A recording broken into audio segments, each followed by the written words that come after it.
Guys welcome back to our YouTube channel. So आज हम देखेंगे EPC 1 language across the curriculum part 1 का question number 5।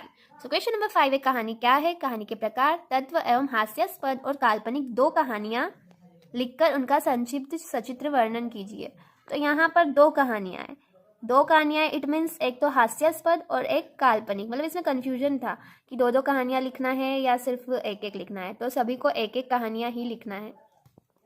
सो सबसे पहले हेडिंग लिखेंगे कहानी एक साहित्यिक रचना है। पहले तो हमको डेफिनेशन लिखना है कहानी क्या है। तो कहानी एक साहित्यिक रचना है जिसमें कल्पना या वास्तविकता के आधार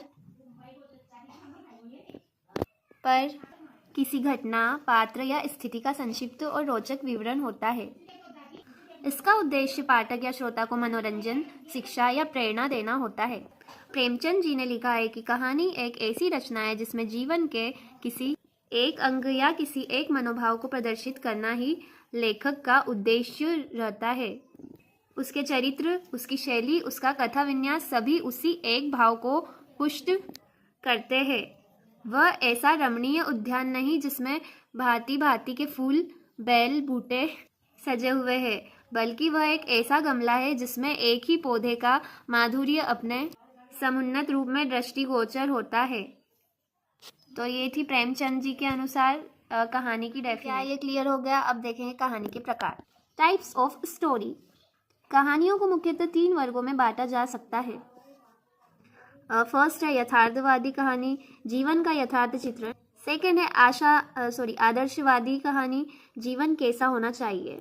थर्ड है आदर्श उन्मुख यथार्थवादी कहानी। इस कोटि की कहानियों के पैर धरती पर रहते हैं और आंखें आकाश की ओर उठी रहती है। फिर तत्व बताना है कहानी के। तो हेडिंग लिखेंगे कहानी के तत्व, एलिमेंट्स ऑफ स्टोरी। कहानी का पहला तत्व है कथावस्तु। कहानी की कथावस्तु छोटी होती है, यह सुसंगठित श्रृंखलाबद्ध होती है। रोचकता तथा कौतूहल कथानक के विशेष गुण है। सेकेंड है पात्र और चरित्र चित्रण। चरित्र चित्रण करने की 2 प्रणालियां है। पहली है नाट्य प्रणाली और दूसरी है विश्लेषणात्मक प्रणाली। पात्र कहानी के मुख्य और सहायक किरदार घटनाओं को संचालित करते हैं। थर्ड पॉइंट है कथनोपकथन। इसके द्वारा ही कहानी अपने उद्देश्य की ओर तीव्र गति से अग्रसर होती है। यह कहानी का प्राण है, अतः संवाद छोटे व चुस्त होने चाहिए।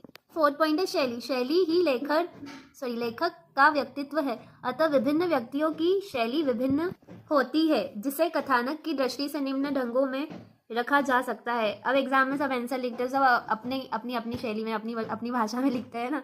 अब है आत्म कथानक प्रणाली, ब विवरणात्मक प्रणाली, स पत्र प्रणाली, द डायरी प्रणाली, ई मनोविश्लेषणात्मक प्रणाली, कथनोपकथन प्रणाली। तो ये थे शैली की कौन कौन सी शैली में लेखक लिख सकते हैं कहानी। फिर फिफ्थ है भाषा। कहानी की भाषा में स्वाभाविकता तथा वास्तविकता होनी चाहिए।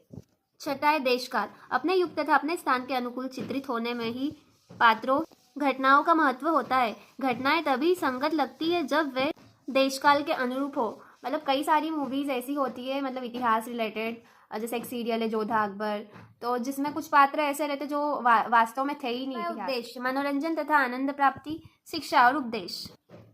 अब सबसे पहले हम देखेंगे हास्यास्पद कहानी, चूहा और मोबाइल का जादू। ये कहानी का नाम है और कोई भी मेरी कहानी कॉपी नहीं करेगा। अगर कोई कॉपी करता है तो मैं नेक्स्ट वीडियो नहीं बनाऊंगी प्रैक्टिकल रिलेटेड। कहानी, गांव के एक घर में चूहा रहता था जिसे खाने के अलावा और कुछ नहीं आता था। एक दिन उसने सोचा अब मैं कुछ नया सीखूंगा। जब घर के लोग सो गए तो चूहे ने मेज पर पड़ा मोबाइल उठा लिया। उसने स्क्रीन पर अपनी नाक से टैप करना शुरू किया और गलती से ऑनलाइन शॉपिंग ऐप खोल लिया। चूहे ने मजाक में पनीर का पहाड़ ऑर्डर कर दिया। अगले दिन बॉय दरवाजे पर पनीर का बड़ा सा डिब्बा लेकर आया। घर वालों को समझ नहीं आया कि यह किसने मंगवाया। चूहा चुपके से डिब्बे के अंदर घुसा और अपनी जिंदगी का सबसे बड़ा पनीर भोज किया। निष्कर्ष, चूहा सोचने लगा अगर मैं मोबाइल चलाना सीख सकता हूँ तो कुछ भी कर सकता हूँ। अब चूहा गांव का सबसे समझदार चूहा बन गया। हास्यास्पद तथ्य, घर वाले आज भी सोचते हैं कि पनीर का पहाड़ कहाँ से आया। सो गाइज, इस टाइप से आपको अपनी हास्यास्पद कहानी लिखनी है। और जैसा कि क्वेश्चन में मेंशन है सचित्र वर्णन, तो आपको डायग्राम भी बनाना है। तो ये है डायग्राम, है ना। ये डिलीवरी बॉय जो है बहुत बड़ा सा चीज़, वो मैं ना थोड़ा चीज़ और पनीर में कंफ्यूज थी, बट हमको हमारी जो कहानी है उससे रिलेटेड डायग्राम बनाना है, तो इस टाइप से मैंने बनाया। चूहा फ़ोन पे ऑर्डर कर रहा है, तो आपको भी एक हास्यास्पद कहानी लिखनी है और उसका सचित्र वर्णन करना है। सेकेंड है काल्पनिक कहानी। तो काल्पनिक कहानी उड़ने वाला स्कूल। एक छोटे से गांव में एक स्कूल था जहां जहाँ के बच्चे जो थे वो पढ़ाई से ज़्यादा खेलकूद में रुचि रखते थे। एक दिन एक जादूगर वहाँ आया और उसने प्रिंसिपल से कहा, अगर तुम्हारे बच्चे पढ़ाई पर ध्यान नहीं देंगे तो मैं इस स्कूल को आसमान में उड़ा दूंगा।